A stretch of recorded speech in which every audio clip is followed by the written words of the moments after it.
Hi everyone, my name's Katherine. I'm a Photonics Engineer at Advanced Navigation in Sydney, where we specialise in inertial navigation systems. So I work on the fibre optic gyroscope products. Today I'm going to be talking to you about how we packaged our custom integrated photonic devices for our INS systems in collaboration with the ANFF. So just to give you a bit of an overview of advanced navigation, we're one of the world leaders in AI robotics and navigation technologies. We're a company been around for about 10 years, of over 200 people with a strong R&D focus, and importantly, all of our R&D and production is done within Australia. We have multiple offices across Australia, so our headquarters are in Sydney, where we specialise in our inertial navigation systems. We have an office in Perth, which specialises in subsea products, an office in Canberra, which looks into R&D of navigation Doppler LiDAR, and we have two smaller R&D offices in Newcastle and Brisbane. So you might be wondering, what is an inertial navigation system, or an INS? So an INS is a type of measurement device which can measure position, velocity, acceleration, heading, altitude, without the need for GPS. So of course this is important in GPS denied environments such as under the sea or in space. One of our flagship products is the fibre optic gyroscope, or FOG.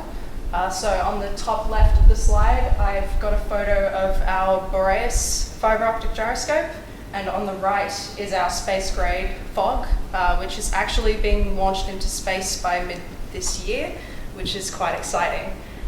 So just to get into a bit about FOGs, so FOGs measure angular velocity and heading to a high degree of precision using optical interferometry. FOGs are usually made with bulk off-the-shelf photonic components, which are generally quite large. They can be costly, and importantly they're not customizable. So in an effort to reduce their size, weight, power consumption and cost, Advanced Navigation is endeavouring to move to custom integrated photonic devices. So our challenge was that we needed to electro-optically connect our prototype devices. So this involves processes such as die bonding, wire bonding, fibre connections, which we call pigtailing. So this is where ANFF came in for us. So having access to the facilities and tools allowed us to electro-optically package our devices, and also quite importantly to us, the R&D was kept within Australia. And I've just included a photo of our fully packaged device, which is fully fibre, pigtailed, die bonded and wire bonded. So how did we use the ANFF? We actually used two branches of the ANFF, the Research and Prototype Foundry at the University of Sydney, where we did unassisted work in wire bonding, and we also used ANFF OptoFab at Macquarie University, which was all assisted work for die bonding and the fibre pigtailing. So to dive deeper into RPF, so as I said before, this was all unassisted work, so we were trained in operation of the machines we wanted to use there, and Advanced Navigation employees, including myself, carried out the work. So at the RPF we did the wire bonding, which is electrically connecting our devices using the TBT wire bonder they have over at USyd. So on the right I've got a picture of the monster of a machine, and on the left is a photo of our little custom photonic device clamped in the machine. Just for reference, that little photonic device is probably about 30 mils in size, and this machine is sort of this big. So it's pretty amazing that this thing allows us to put tiny little wires on this device. So on the left I have pictures of the wire bonds we managed to make using the RPF tools. For reference, those wires are about 30 microns in diameter, so you can't even see them if you look with the naked eye. And on the right is a photo of the machine actually creating the wire bonds.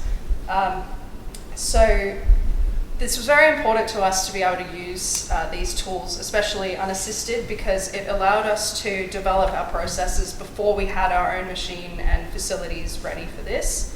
And we also received support from UCID in terms of working out how we go about this process.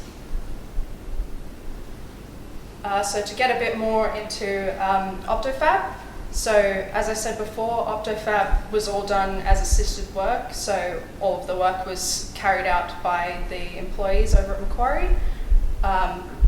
With them we did the die bonding, so that means gluing the photonic chip onto the substrate, and we also did the fibre connections there.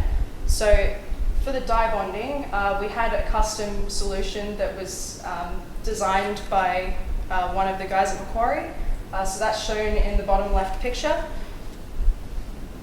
So this included a 2-axis stage, which allowed us to align the chip to the substrate with sort of a couple of micron precision under a microscope. It had a vacuum pickup tool and auxiliary equipment such as glue dispensing and UV curing. And in terms of the fibre connections, we used the Nanomax 6-axis stages, which are shown in the picture on the right. So these allowed us to align the fibres in 6 axes, X, Y, Z, roll, pitch, and yaw, to sub-micron precision, which was really important given how small the diameters of the fibres and the photonic chip is. So here's some more pictures of our device and fibres loaded up in the 6-axis stage. So we also used a lot of the auxiliary equipment at OptoFab at Macquarie University. So this allowed us to characterize the devices before and after they were fully packaged, which was really great information in terms of our prototype devices and in terms of the process. And we also received quite a bit of technical advice and support in general from the staff at OptoFab. It allowed us to work out what will and what won't work with our processes before we even had our own tools and facilities set up. So just to wrap up, accessing the ANFF tools and facilities has been instrumental for us in terms of packaging our prototype devices. We received a lot of technical advice and we were able to develop processes quickly. So in terms of recommendations, I'll say it can be challenging to find out what ANFF offers unless you're already in the know. So in terms of other companies or people in similar situations to us, they should reach out to ANFF to find out how they might be able to help in terms of tools, resources, consulting. And in terms of ANFF, it would be really great to be able to showcase ANFF capabilities and services to industry even more, such as events like this. So just before I finish up, I just wanted to acknowledge the ANFF, RPF and OptoFab facilities and staff for their technical support and for the use of their tools, which allowed us to package our devices for quick testing. Thank you.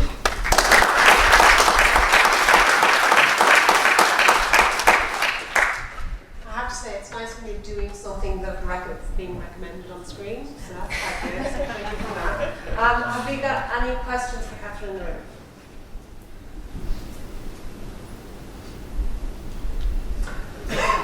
Advanced Navigation is a big company, right? They've got a lot of resources, a lot of things that they can do. Why do they need ANFF? Can they not do this themselves? We didn't have the capabilities to, in time, to prototype our devices, but we're setting it up now. It's fine. You've shown you can do it yourself. But I suppose that's again one of those key messages that we like to have. That we may not have some of these industry partners for a long time, but we have them for a crucial time, a time that helps them get over a barrier, get over a particular barrier, to again get on and get stuff done. Sorry, John. I'd just like to understand, so you showed that image of that gyroscope thing for space. How big was that? I don't know exact dimensions, but sort of that big. handheld. And the prototype that you're working on, Yep. what's the application for that? Same thing, yeah. But it'll be a lot smaller. The fog itself is not smaller, but the devices inside become smaller, so it's essentially reducing the weight and the cost, power consumption. Okay, if you can join me to thank Katherine, Jerry and Anushi for their presentations this afternoon.